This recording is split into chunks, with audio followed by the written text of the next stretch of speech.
Alright guys, so in this video we're going to talk about finding inverses for functions defined by equations. And in general right here we've got a procedure for finding the inverse equation for a given function. If we are in function notation, the first thing we're going to do is change f of x to y. So we're going to go from function notation to equation notation, which is going to give us y equals x cubed plus 2.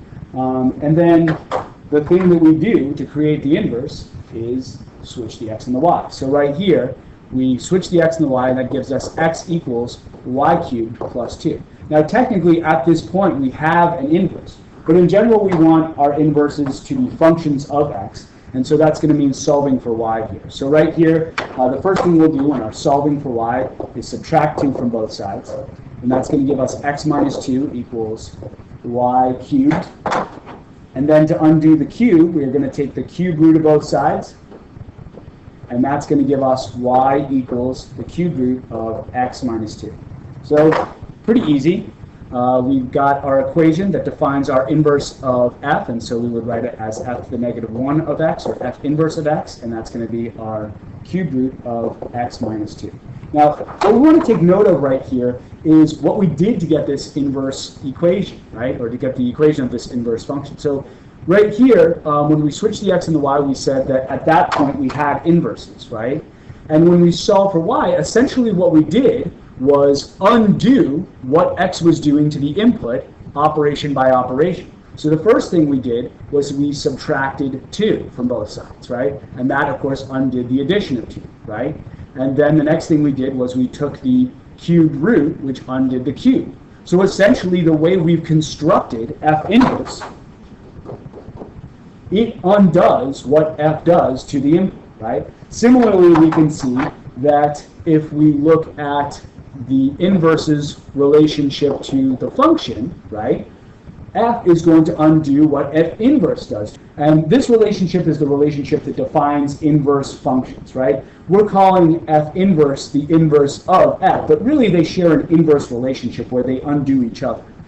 Right here, if we're looking at the definition, we can prove that we have inverse functions by plugging one into the other and showing all the operations cancel. So if we plug the inverse into the function, all the operations should cancel, and we should just get x.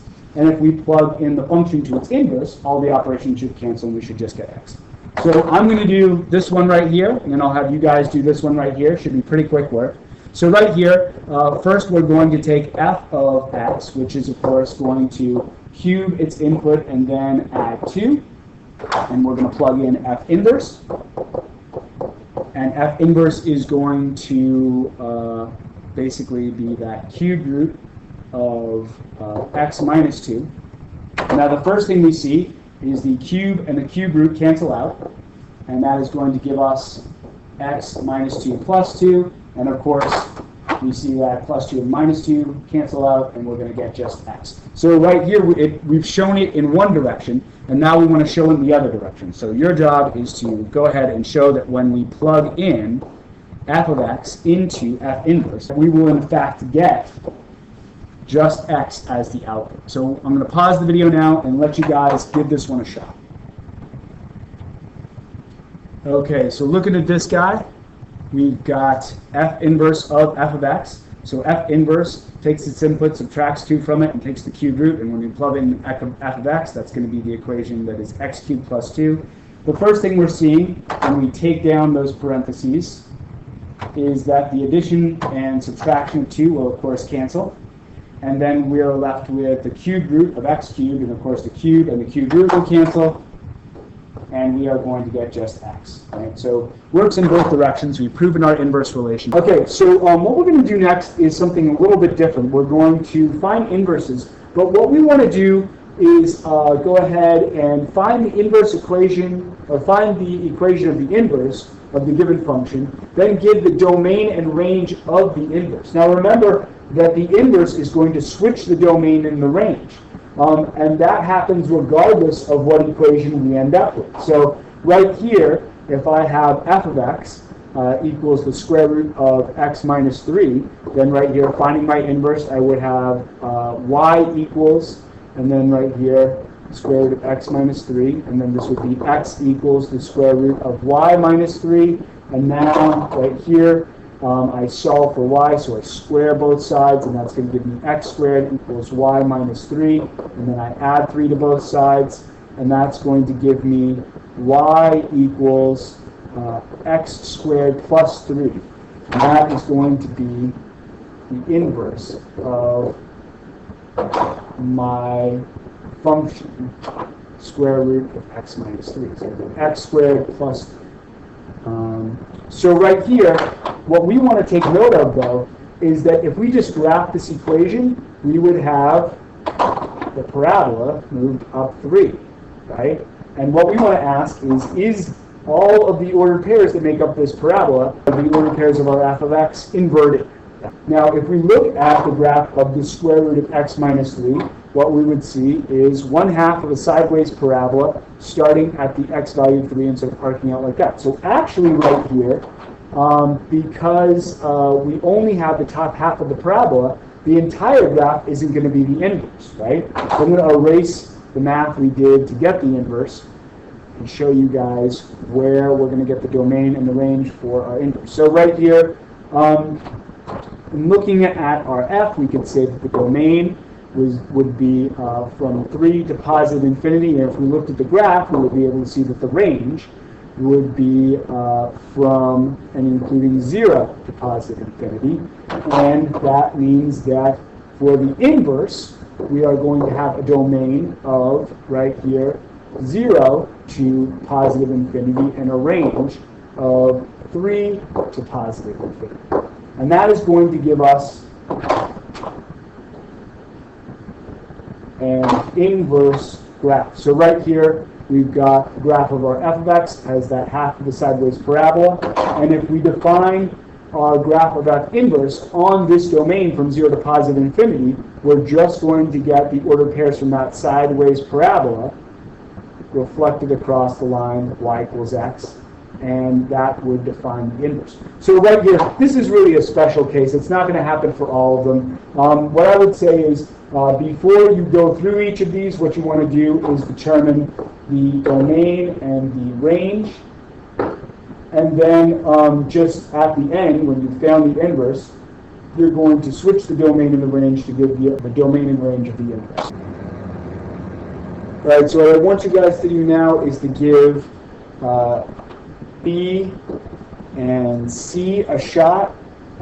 If you want to give D a shot, you can. It's a little tricky.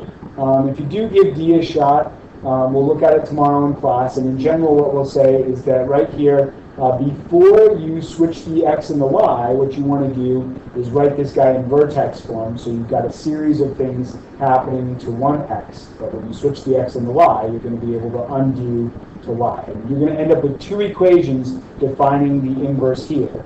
And that should make sense to us because this is the parabola that looks a little something like this, right?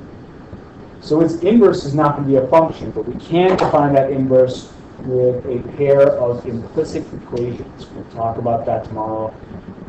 But right now, what I want you to do is pause the video and give B and C a shot on your own, and we'll come back and look at those in a second. All right, guys, so with B, when we look at this function, g of x, we are seeing a domain that goes from negative infinity to negative 5, union with negative 5 to positive infinity. And if we look at the graph of g of x, basically what we're seeing is a function that is responding to a vertical asymptote and a horizontal asymptote at 0, which is keeping it from attaining the y value of 0. So the range right here is going to be from negative infinity to 0, union with 0 to positive infinity. So right here, I combine two steps. I change g of x to y, and I switch my x and my y, so I've got x equals 5 over y plus 5. Right here, we're solving for y, so I multiply y plus 5 on both sides. That's going to give me xy plus 5x equals 5.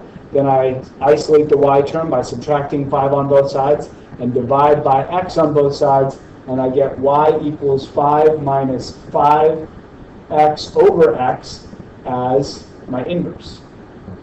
And of course, for this inverse, we are going to, I'm going to bring both these down so we can see it a little better. We are going to have a domain, which is the range of the original function, and a range, which is the domain of the original function. Now, this is the relationship between most functions and their inverses. And it's actually a way that we can solve for the range of an original function without looking at the graph.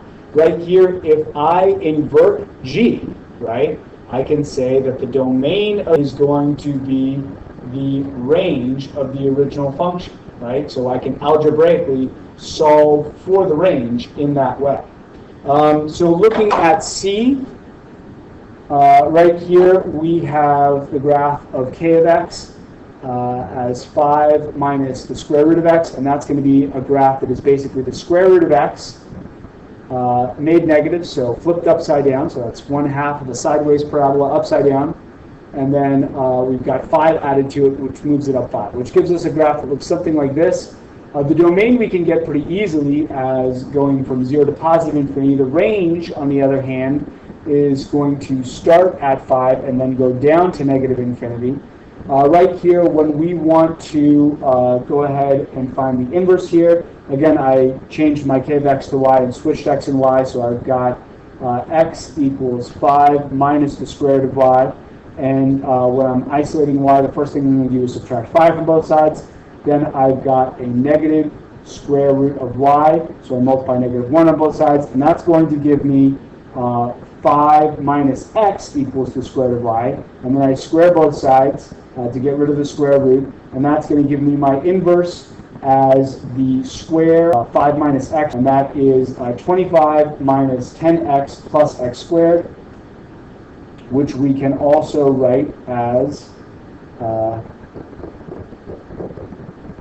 x squared minus 10x plus 25. And this is going to be on the domain that is the range of the original function. So right here, we're basically saying we're going to have this graph, but only on the domain that goes from negative infinity to 5. And basically what we're seeing here, if it goes from negative infinity to 5, I'm going to try to draw this in a way that looks like a reflection, is a graph that looks like this, extending out negatively. And this is a bad drawing, but basically if we sort of thought about this line as being y equals x, we would see that reflection across the line y equals x between our function and its inverse. All right, so these two problems are the ones that we are looking at now. We'll look at D tomorrow if you guys want to give it a shot, and we will do a worksheet in our class